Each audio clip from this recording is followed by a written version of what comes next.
Ya, pengacara kecil jangan pakai atau jangan. Rahayu mengenai pengastuan ya. Semoga kita cuma kita baca masyarakat ibadah berurusan. Semoga semenit saat saat tawis.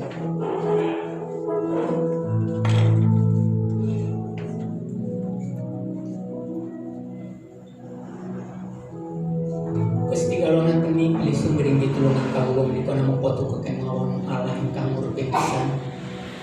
Lain pun Roma Abraham, Roma Iskak, Roma Yakub. Di Allah kau loh, engkau kau bertepangan salah Gusti kamu. Allah yang kamu bertenate dilarakan umat kamu menipu. Allah yang kamu memiliki akan tintan menikau kagum kau loh semacam mungkin kau loh. So Allah yang kamu wancin menikau dari tengah-tengah kau loh. Kita terrahayu ingkang langkung yang bisa mengkawes wonten di tengah-tengah kawula karo selami kawula ibadah. Haleluya. Amin. Kula aturi pinara. Kula pasrahaken banget pemimpin.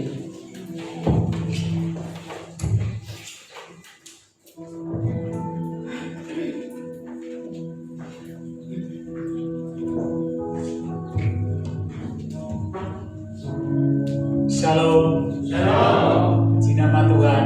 Hari ini kita masih diberkati Tuhan untuk memuji muliakan nama Tuhan. Mari datang kepada Tuhan. Kita akan menyembah Tuhan, memuji Tuhan. Karena jalan Tuhan itu tidak selalu.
mau disajikan pada jemaat.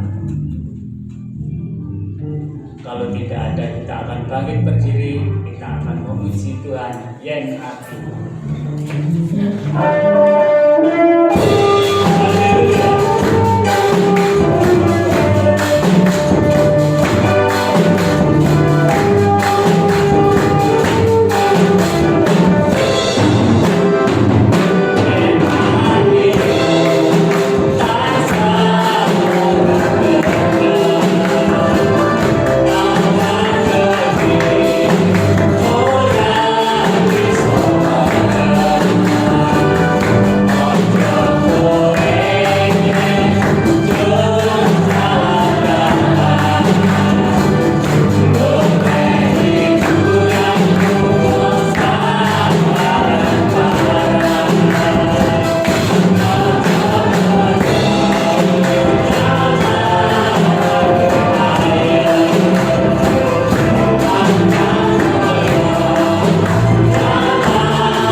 karena hidup kita berharga di mata Tuhan.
Itulah sebabnya Engkau terus membentuk kami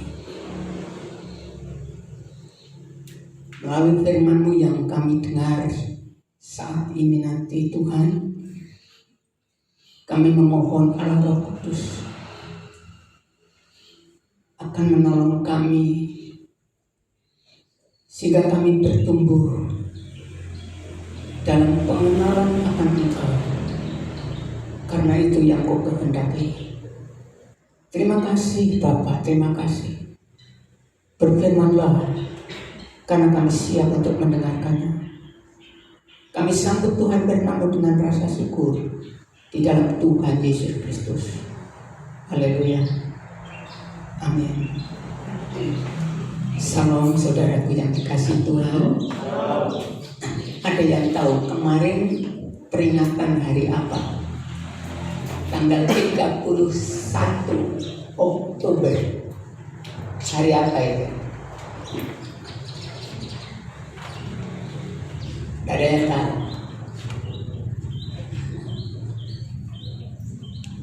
Itu hari yang sangat bersejarah bagi gereja.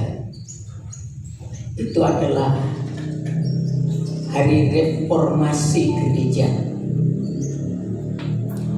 Apa itu reformasi? Saudaraku yang dikasihi Tuhan,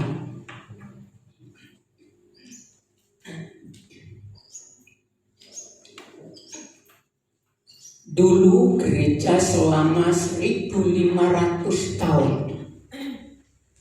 itu mengalami penyesatan. Selama 1500 tahun itu gereja mengalami penyesatan dalam ajarannya, juga dalam struktur kegerejaan dan pelayanan di gereja itu sendiri mengalami penyesatan. Lalu Tuhan memakai Martin Luther dan John Calvin untuk merombak itu semuanya. Martin Luther merombak struktur gereja, tatanan gereja. John Calvin merombak teologinya, sehingga ada istilah yang sangat populer di dalam gereja yang namanya sola gratia, yang artinya hanya oleh anugerah Allah kita hidup, diselamatkan dari kebinasaan kekal karena dosa, dan beroleh pengenalan yang benar akan Allah, serta hidup dan melayani Dia hingga masuk dalam kekekalan bersama. Ini sola gratia. Lalu yang kedua ada istilah sola scriptura. Apa itu? Hanya oleh anugerah karena firman Allah kita hidup dan bertumbuh dan pengenalan akan Allah. Saya ulangi karena tugas saya nanti di sini. Hanya oleh karena firman Allah kita hidup dan bertumbuh dalam pengenalan akan Allah. Alkitab adalah firman Allah yang dalam bahasa asli tidak mengandung sedikit pun kesalahan. Alkitab cukup sebagai pedoman untuk memimpin hidup, iman, dan pelayanan. Alkitab adalah firman Allah, satu-satunya standar penguji semua kebenaran. Yang ketiga, sola fide. Hanya oleh karena iman yang dianugerahkan Allah. Iman itu anugerah, ya. Berdasarkan pendengar akan firman, kita beroleh anugerah dan penyataan Allah sejati. Nah, saya ulangi. khotbah saya di sekitar itu karena memang timingnya, waktunya cocok ya. Hanya oleh karena iman yang dianugerahkan Allah berdasarkan mendengar firman, kita beroleh anugerah dan penyataan Allah yang sejati. Yang keempat, solus Christi. Segala kemuliaan bagi Kristus yang dapat melakukan lebih banyak daripada apa yang kita doakan dan pikirkan. Ia telah rela mengambil rupa seorang manusia, mati dan bangkit untuk menggantikan hukuman dosa bagi kita umat pilihannya. Solus Christi. Yang kelima, Ecclesia Reformata Semper Reformanda Secundum Verbum Dei. Apa itu? Gereja Kristus yang sejati harus terus-menerus mereformasi diri, mengubah dengan menjadikan firman Tuhan sebagai landasan, pedoman, pembaharu, penguat, penghibur, dan penguji kebenaran. Setiap orang yang tidak tinggal di dalam ajaran Kristus, tetapi yang melangkah keluar dari situ, tidak memiliki Allah. Barang siapa tinggal di dalam ajaran itu, yang memiliki Bapa maupun anak. 2 Yohanes 1 ayat 9. Jikalau kamu tetap dalam firman-Ku, kamu benar-benar adalah murid-Ku, dan kamu akan mengetahui kebenaran, dan kebenaran itu akan memerdekakan kamu. Yohanes 8 ayat 31 dan 32. Firman-Mu adalah kebenaran.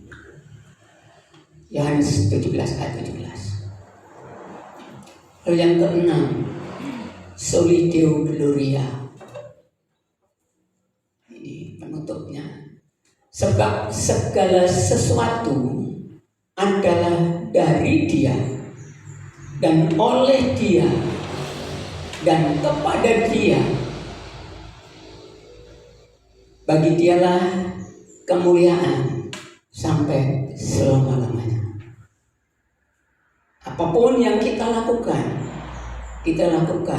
dengan spirit Soli Deo Gloria. Tuhan dimuliakan. Soli Deo Gloria. Mari kita buka Roma pasal 11 ayat yang ke-36. Mari kita bertumbuh bersama dalam anugerah pengenalan akan Allah. Saya ulangi. Mari kita bertumbuh bersama dalam pengenalan akan Allah.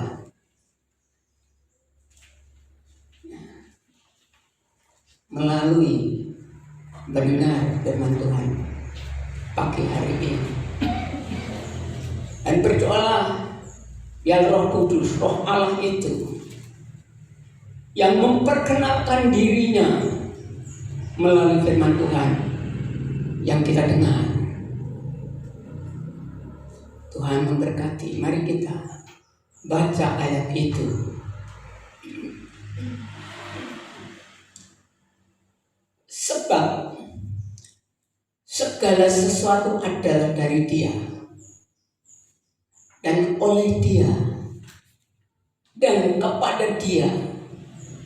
Bagi Dialah kemuliaan sampai selama-lamanya. Ini saya muliakan khotbah seri mengenal Allah dengan benar secara pribadi melalui firman Allah. Karena apa? Di dalam kitab Hosea pasal 4 ayat yang ke-6, Allah berteriak, umatku binasa, melalui Nabi Hosea karena tidak mengenal Allah.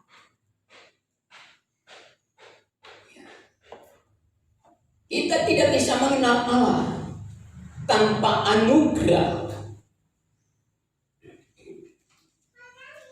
Dan anugerah itu telah diberikan kepada kita, yaitu firman Allah. Dan Allah itu sendiri hadir dalam hidup saya dan saudara. Dan biarlah Allah yang hadir itu, firman Tuhan yang hamba sampaikan ini, akan membukakan mata rohani kita untuk mengenal Dia, menghormati Dia. Karena banyak orang Kristen yang tahu banyak tentang Allah, tetapi tidak mengenal Allah itu secara pribadi. Saya ulangi, saya harap tidak ada di depan saya. Banyak orang Kristen, bahkan pendeta, lapelnya, banyak tahu tentang Allah, tetapi tidak mengenal Allah itu secara pribadi. Kalau kita mengenal Allah secara pribadi, khotbah saya minggu yang lalu, bagaimana Elia mengenal pribadi. Dia tahu kehendaknya, dia melakukan kehendaknya walaupun di logika sulit, karena dia mengenal Allah secara pribadi. Dan mengingat khotbah saya kemarin, kalau kita mengenal Allah secara pribadi dan hidup bergantung kepadanya, ia akan terpelihara dalam kondisi yang sulit. Contoh Elia dan janda Sarfat. Saudaraku yang dikasihi Tuhan, mari kita masuk mengenal Dia. Siapa kata Dia di sini? Kata Dia di dalam Roma pasal 11 ayat 31. Itu siapa? Saudara yang dikasihi Tuhan, surat ini ditulis oleh Rasul Paulus kepada orang-orang Kristen di Roma. Kata Dia ini adalah menunjuk kepada Allahnya Rasul Paulus, Allahnya orang Kristen di Roma. Rasul Paulus notabene orang Yahudi. Artinya ini Allahnya orang Yahudi, bukan Allahnya orang bukan. Nah, bangsa Yahudi pada waktu dipimpin oleh Musa, Allah menyatakan dirinya dengan istilah YHWH yang dibaca Yahweh. Mengapa ditulis huruf hidup semua? Bangsa Israel menyebut Allah itu sangat menghormati, tidak mau melecehkan. Sehingga pada waktu bangsa itu kekurangan, dia menyebutnya Yahweh Jireh, Allah menyediakan itu. Allah menyediakan segala kebutuhan. Pada waktu dia perang, dia katakan dengan iman, Yahweh Nisi, Allahku, pemenangku, dan seterusnya. Jadi tidak sembarangan menyebut Allah. Ini Allah yang menyatakan diri dalam anugerahnya. Hanya satu bangsa yang pernah dijumpai oleh Allah sendiri, dan Allah sendiri menyatakan dirinya.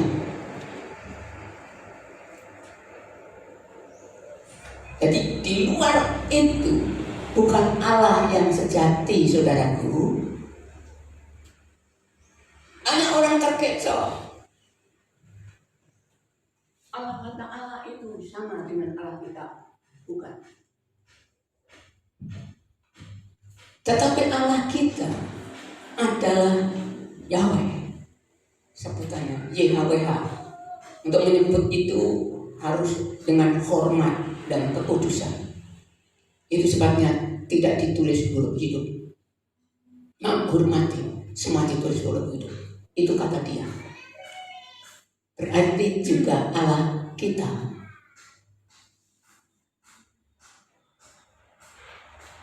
Karena di dalam kitab Yesaya pasal 43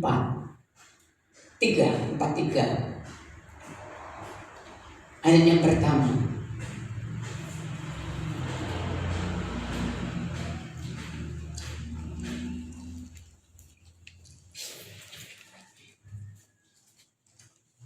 Yesaya pasal 43 ayat yang pertama.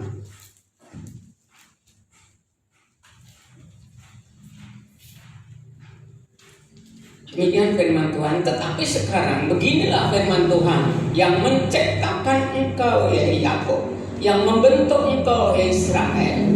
Jangan takut sebab aku telah menebus engkau. Aku telah memanggil engkau. Nah, menebus itu sang penebus. Allah kita adalah Allah sang penebus. Yudas, supaya kita agak lengkap sedikit walaupun besok ada Yudas sebelumnya Wahyu.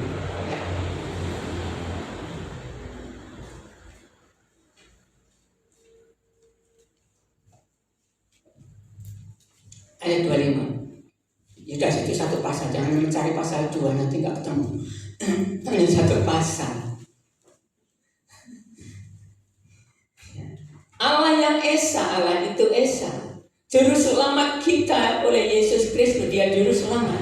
Tuhan kita, bagi dia adalah kemuliaan, kebesaran, kekuatan dan kuasa sebelum segala abad dan sekarang dan sampai selama-lamanya. Allah kita juru selamat. Allah di sana bukan juru selamat. Ya sang penebus. Tidak ada agama lain tentang penebusan kecuali kekristenan yang benar. Saudara yang dikasihi, sehingga mari kita kembali ke nas kita. Ya. Nas kita Roma pasal 11 ayat 31. Kita kembali, kita sudah tahu dia itu adalah Allah. Itu Allahnya orang Yahudi, Allahnya Paulus, Allahnya orang Roma, Allah kita sebagai orang-orang Kristen, umat tebusan, Allah sang juru selamat. Ya. Kembali ke Roma pasal 11 ayat 36. Sebab segala sesuatu adalah dari Dia. Istilah yang tepat, siapa Dia? Allah itu. Segala sesuatu dari Dia. Semua yang ada ini dari Dia. Artinya, tadi sudah saya sebut ya, Dia adalah Allah sang pencipta. Dia adalah Allah sang pencipta. Nah, kalau menurut segala sesuatu yang ada di depanku, siapa yang menciptakan? Hah?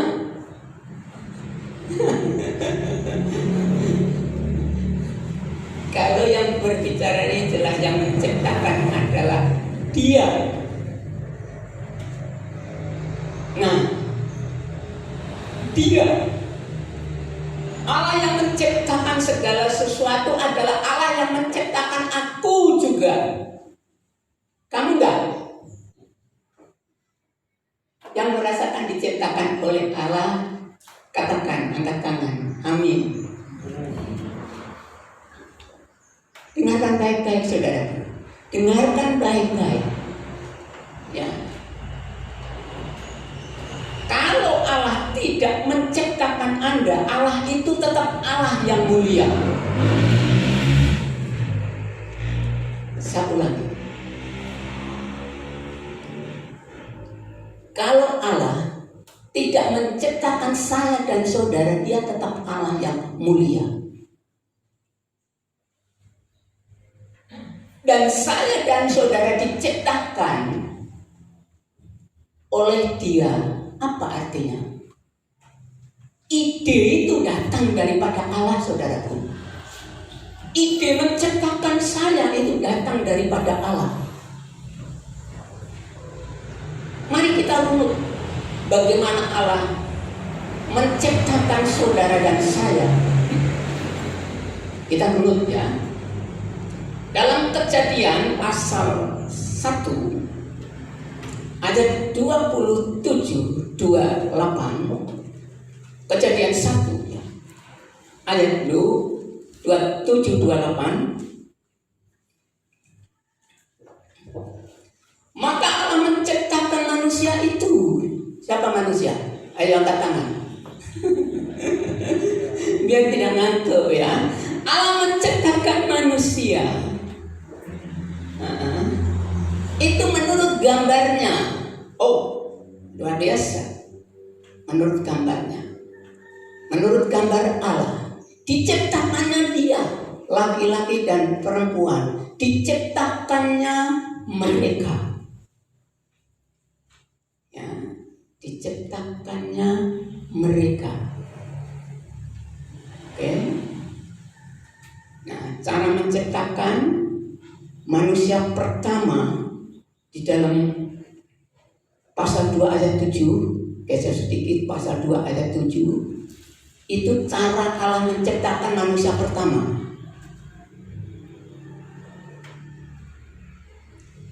Ketika itulah Tuhan Allah membentuk manusia itu dari debu tanah dan menghembuskan napas hidup ke dalam hidungnya. Demikian manusia itu menjadi makhluk yang hidup. Manusia diberi kehidupan yang ilahi dari sumber hidup itu. Ayat 28 pasal 1. Dengarkan di sini. Bagaimana sekarang Allah menciptakan saya dan saudara? Allah memberkati mereka, Adam dan Hawa.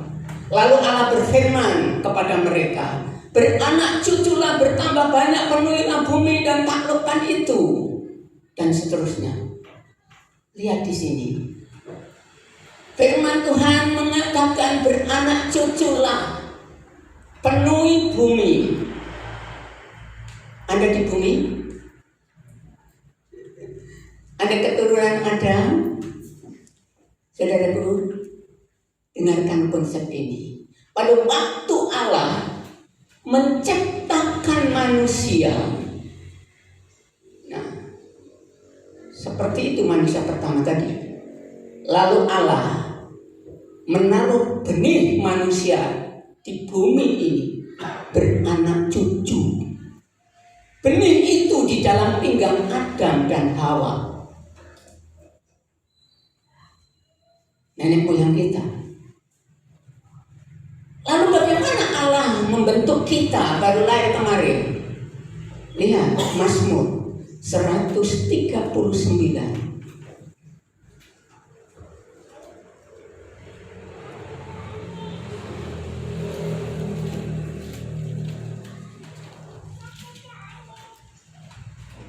Mazmur 139 ayat 13 sampai 17, agak panjang, tapi saya akan bacakan. Sebab engkaulah yang membentuk buah pinggangku, menenun aku dalam kandungan ibuku.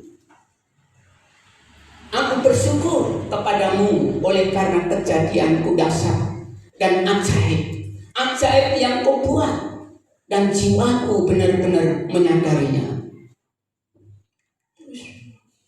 Tulang-tulangku tidak terlindung bagimu ketika aku dijadikan di tempat yang tersembunyi dan aku direkam di bagian bumi yang paling bawah. Matamu melihat selagi aku bakal anak Dan dalam kitab-kitabmu semuanya tertulis hari-hari yang akan dibentuk sebelum ada satu pun daripadanya. Saudaraku, penulis Mazmur ini diilhami oleh Allah. Bagaimana Allah menciptakan saya dan saudara dari sekian triliun manusia. Allah memilih orang tua Anda. Hebat enggak? Hebat enggak? Dan benih Anda ada di pinggang orang tuamu. Mari kita pikir agak jenaka sedikit. Seandainya orang tuaku urung rabi mati, aku orang ini, kan gitu ya? Betul? Artinya Allah dalam merencanakan menciptakan Anda dan saya itu yang luar biasa, saudara. Ajaib dan sangat-sangat ajaib. Kalau jiwa Anda tidak bergetar atas ciptaan, Anda diciptakan sedemikian lewat orang tuamu. Siapa pernah kecewa dengan orang tuanya? Saya pernah kecewa, saudara. Tetapi aku bertobat. Aku minta ampun. Dan akhirnya aku bangga setelah mengerti orang tuaku. Mengapa? Saya diciptakan 13 bersaudara kalau hidup semuanya. Tetapi hanya satu orang yang ganteng.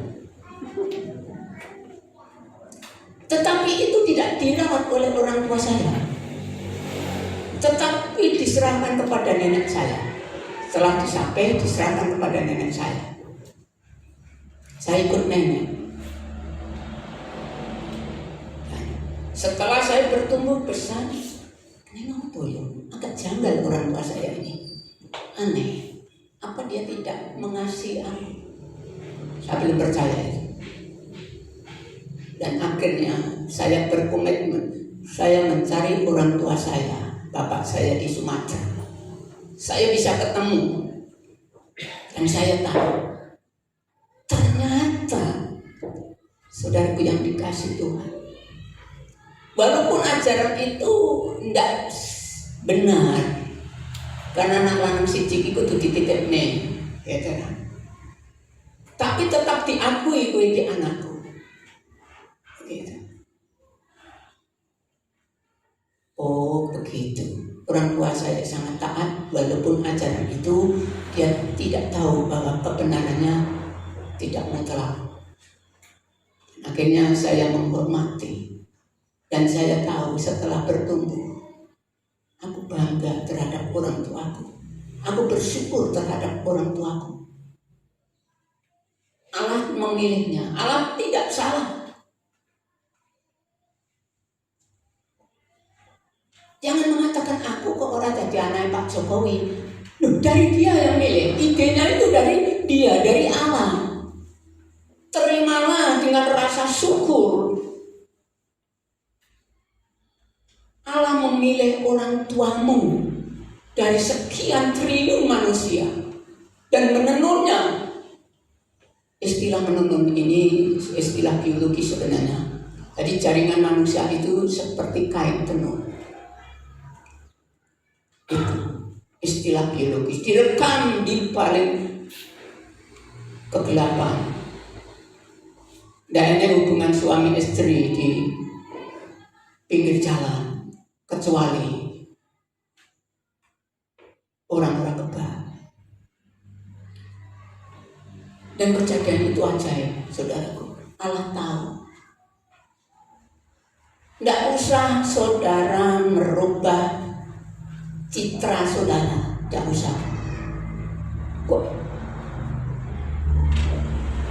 sekarang ini banyak orang diciptakan laki-laki kepengen jadi perempuan, diciptakan perempuan kepengen jadi laki-laki. Bahwa perkawinan laki-laki sama laki-laki direstui oleh gereja. Sekarang ini sudah gak karuan. Tetapi saya ingin katakan, kalau Anda mengenal Allahmu sedemikian dalam menciptakan engkau, Anda akan menghormati, Anda akan memuji Dia, menghormati Dia, dan juga menghormati orang tuamu yang dipilih oleh Allah. Dan Allah sangat mengerti itu yang paling tepat, saudaraku. Boleh-boleh saja menghias diri, boleh. Tapi saya tidak setuju dengan merubah apa yang ada. Engkau tidak tadi kaya badut. Badut kan merubah penampilan yang sebenarnya ditutupi gitu ya. Sehingga anak muda jangan terkecoh kalau ada wanita bangun hidungnya, belum tentu itu. Apalagi di foto itu bisa dibikin. Tetapi mari kita menghargai penciptaan Allah dalam hidup saya dan saudara. Itulah yang paling tepat bagi Anda dan saya. Saya dulu pada waktu SMP tergoda, saudara. Karena yang namanya Pak Wahidin itu guru yang sangat dekat dengan saya. Dia bilang dengan saya itu tidak membangun, bilang yang ngomongnya gitu. Wah, Pak Eno ini dur sedikit punya uang kepencut. Waduh. Akhirnya saya tuh aku kok pendek, cilik, dur sedikit punya. Uang kepencut. Aduh, banyak uang kepencut. Banyak tak pikir, banyak uang kepencut. Repot aku. Nggak bisa dipakai Tuhan. Itu sekarang aku sadar. Itu. Ya ternyata Tuhan sudah menyediakan yang kepencut kalau aku. Bukan yang dulu-dulu ya. Tuhan telah menyediakan yang kepencut kalau aku. Sabarlah menunggu. Tuhan pasti menyediakan orang yang kepencut. Walaupun ada pesek, pasti ada orang yang disediakan Allah untuk pencut pesekmu itu. Hargai penciptamu, saudara yang dikasih Tuhan.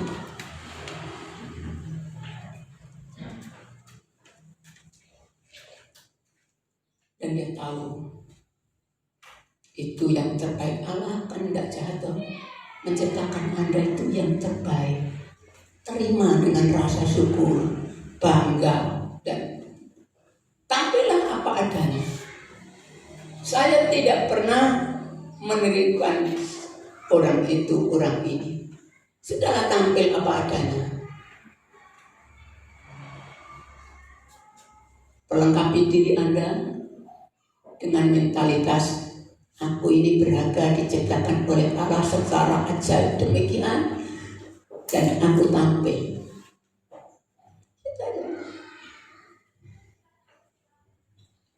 Mari kembali ke ayat Nas. Kembali ke ayat Nas. Roma 11 ayat yang ke-36.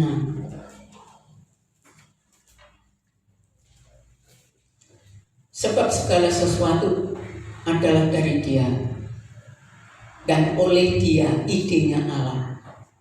Nah, dan kalau kita berbicara soal penciptaan alam semesta, Allah itu luar biasa. Allah luar biasa. Tapi kita fokuskan menciptakan saya dan saudara, supaya saya dan saudara lebih mengenal Dia. Nah, jadi bukan ide orang tuamu Anda ada, itu idenya Allah. Bukan tempat yang salah mengapa dilahirkan di desa, bukan. Itu Allah telah menentukannya.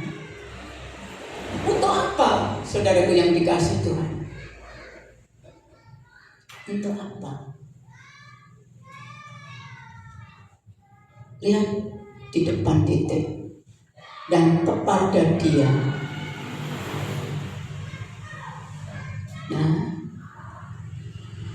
Lihat kalimat-kalimat ini. Segala sesuatu adalah dari Dia, Sang Pencipta. Dan oleh Dia idenya Allah, bukan ide siapa-siapa.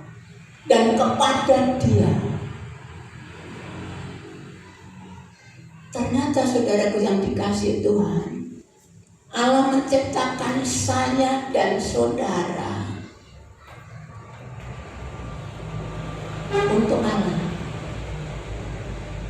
Basa Jawa lebih nges di sini. Lumati marang panjenengane. Basa Jawa dapat nanti di rumah kalau punya buku basa Jawa.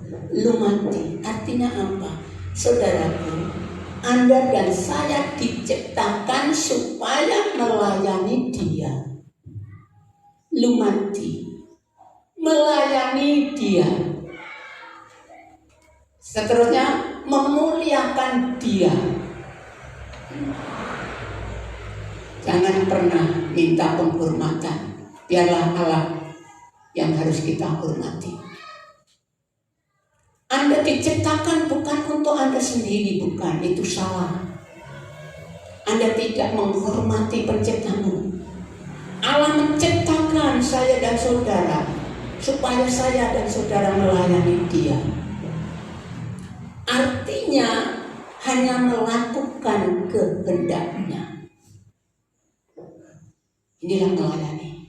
Saudaraku yang dikasihi Tuhan, saya ingin menyimpulkan khotbah saya lalu nanti masuk ke dalam perjamuan kudus. Allah yang benar, Allah sejati adalah penciptaku. Aku adalah idenya Allah. Dan itu yang terbaik untuk menggenapi rencananya. Rencananya untuk melayani Dia, untuk memuliakan Dia. Itu rencana Allah. Dan saudaraku yang dikasihi Tuhan, program Allah ini memang hancur karena sang penggoda. Tetapi Allah menebusnya kembali. Yang namanya kelahiran baru. Allah hadir dalam hidup saya dan saudara dan mulai memproses saya dan saudara.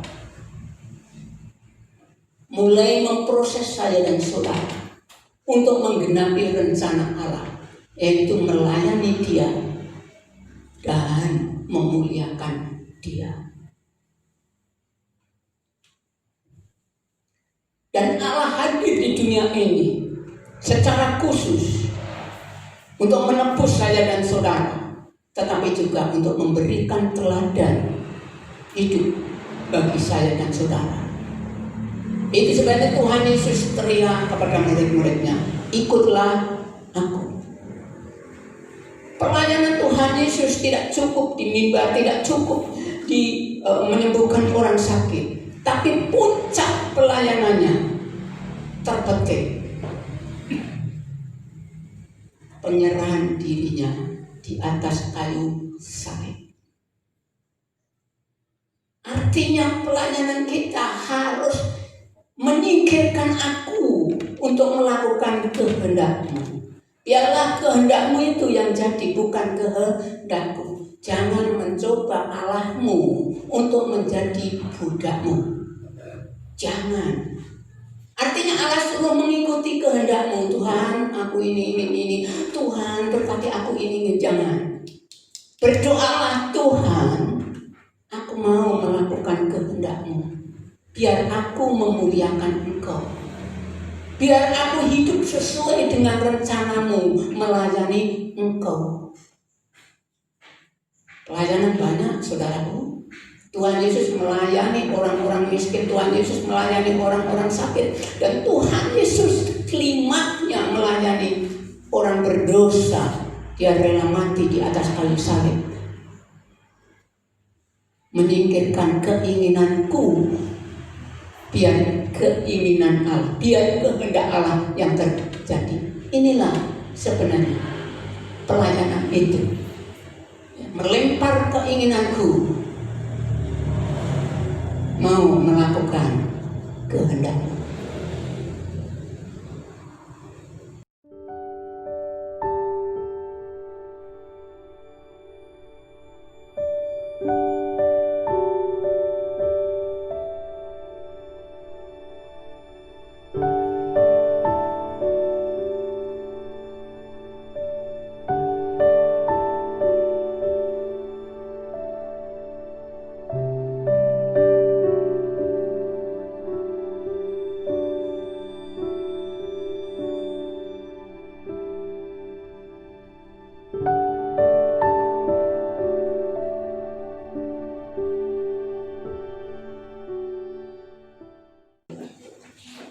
Bapak, kami sungguh mengucapkan syukur untuk himpunan ini. Kami bersyukur untuk hadirat-Mu. Kami bersyukur untuk firman-Mu. Kami bersyukur untuk karya-Mu. Terus Engkau akan menyempurnakan kami. Dan Engkau akan memakai sisa hidup kami seturut dengan kehendak-Mu. Terima kasih Bapak, biarlah kehendak-Mu itu yang terjadi dalam hidup kami. Saudara yang dikasih Tuhan, angkatlah tanganmu, terimalah berkat ini dengan baik. Allah Bapa di surga memberkati engkau dengan damai sejahtera yang melampaui akal budi. Tuhan Yesus mengasihi saudara tanpa batas. Roh Kudus membimbing saudara, memberikan kuasa kepada saudara, sehingga saudara akan menjadi pemenang dalam kehidupan ini. Karena saudara akan dijadikan garam dan terang di mana saudara berada. Di dalam Tuhan Yesus Kristus akan memberkati saudara. Haleluya. Yang telah diberkati katakan amin. Bapak terima kasih semuanya.